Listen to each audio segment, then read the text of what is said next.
সুয়োরানীর বুঝি মরণকাল এলো। তার প্রাণ হাঁপিয়ে উঠেছে, তার কিছুই ভালো লাগছে না। বদ্যি বড়ি নিয়ে এলো, মধু দিয়ে মেরে বললে খাও। সে ঠেলে ফেলে দিলে। রাজার কানে খবর গেল। রাজা তাড়াতাড়ি সভা ছেড়ে এলো। পাশে বসে জিজ্ঞাসা করলে, তোমার কি হয়েছে, কি চাই?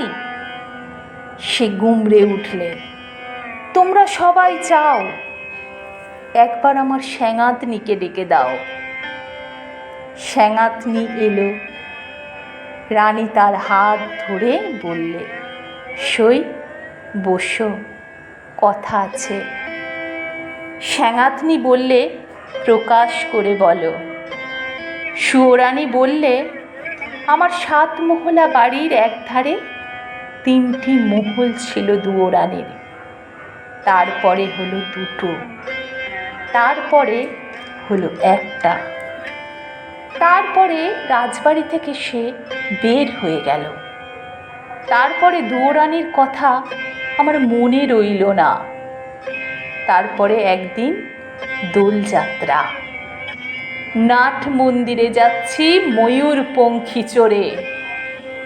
আগে লোক, পিছে লস্কর, ডাইনে বাজে বাঁশি, বাঁয়ে বাজে মৃদঙ্গ। এমন সময় পথের পাশে নদীর ধারে ঘাটের উপরটিতে দেখি একখানি কুঁড়ে ঘর, চাঁপা গাছের ছায়ায়।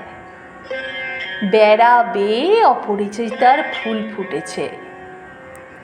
দুয়ারের সামনে চালের গুঁড়ো দিয়ে শঙ্খচক্রের আলপনা।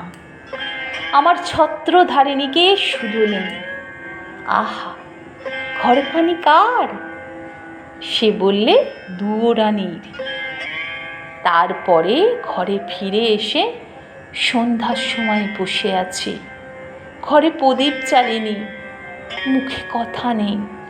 রাজা এসে বললে, তোমার কি হয়েছে, কি চাই? আমি বললেন, এ ঘরে আমি থাকবো না। রাজা বললেন, আমি তোমায় কোঠা বাড়ি বানিয়ে দেব, গজদন্তের দেওয়াল দিয়ে। শঙ্খের গুঁড়োয় মেঝেটি হবে দুধের ফেনার মতো সাদা। মুক্তোর ঝিনুক দিয়ে তার কিনারে এঁকে দেব পদ্মের মালা। আমি বললাম, আমার বড় স্বাদ গিয়েছে কুঁড়ে ঘর বানিয়ে থাকি তোমার বাহির বাগানের ধারে। রাজা বললে, আচ্ছা বেশ, তার আর ভাবনা কি? কুঁড়ে ঘর বানিয়ে দিলে। সে ঘর যেন তুলে আনা বনফুল, যেমনই তৈরি হলো অমনি যেন মুষড়ে গেল। বাস করতে গেলাম, কেবল লজ্জা পেলাম।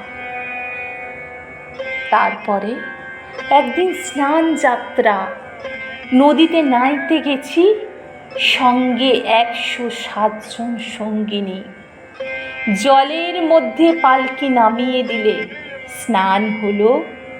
পথে ফিরে আসছি, পালকির দরজা একটু ফাঁক করে দেখি, ও কোন গায়ের বউগা, যেন নির্মাল্যের ফুল।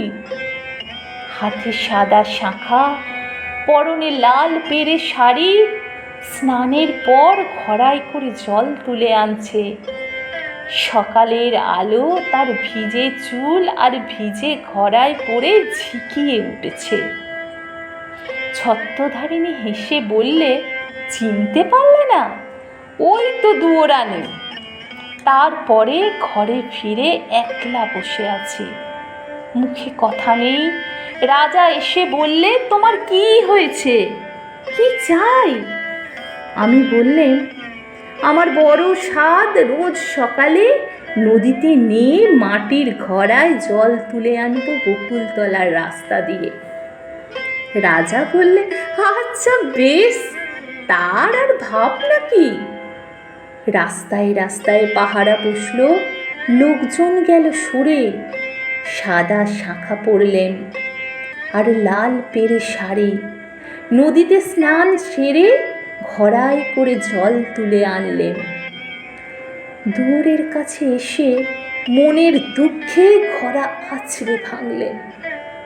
যা ভেবেছিলেন তা হলো না, শুধু লজ্জা পেলেন।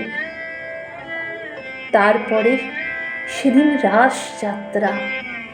মধুবনে জ্যোৎস্না রাতে তাঁবু পড়ল। সমস্ত রাত নাচ হলো, গান হলো। পরদিন সকালে হাতির ওপর হাওদা চড়ল। পর্দার আড়ালে বসে ঘরে ফিরছি, এমন সময় দেখি বনের পথ থেকে চলেছে। তার নবীন বয়স, চূড়ায় তার বনফুলের মালা, হাতে তার ডালি, তাতে শালুক ফুল, তাতে বনের ফল, তাতে ক্ষেতের শাক। ছত্রধারিণীকে শোধালেন, কোন ভাগ্যবতীর ছেলে পথ আলো করেছে? ছত্রধারিণী বললে, জানো না, ওই তো দুয়োরানির ছেলে। ওর মার জন্যে নিয়ে চলেছে শালুক ফুল, বনের ফল, ক্ষেতের শাক। তারপর ঘরে ফিরে একলা বসে আছি, মুখে কথা নেই। রাজা এসে বললে, তোমার কি হয়েছে, কি চাই? আমি বললেন, আমার বড় স্বাদ, আমি রোজ খাবো শালুক ফুল, বনের ফল, ক্ষেতের শাক। আমার ছেলে নিজের হাতে তুলে আনবে। রাজা বললে, আচ্ছা বেশ, তার আর ভাবনা কি? সোনার পালঙ্কে বসে আছি, ছেলে ডালি নিয়ে এলো, তার সর্বাঙ্গে ঘাম, তার মুখে রাগ। ডালি পড়ে রইল, লজ্জা পেলেন।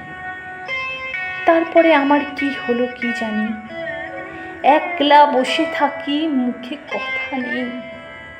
রাজা রোজ এসে আমাকে শুধোয়, তোমার কি হয়েছে, কি চাই?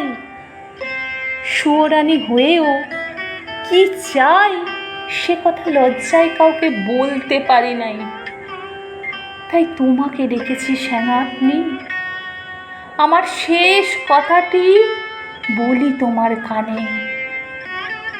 ওই দুয়োরানির দুঃখ আমি চাই। সেনাপনি গালে হাত দিয়ে বলল, কেন বলো তো? সুয়োরানী বললে, ওর ওই বাঁশের বাঁশিতে সুর বাজলো, কিন্তু আমার এই সোনার বাঁশি কেবল বয়েই বেড়ালাম, আগলে বেড়ালাম, বাজাতে পারলেম না।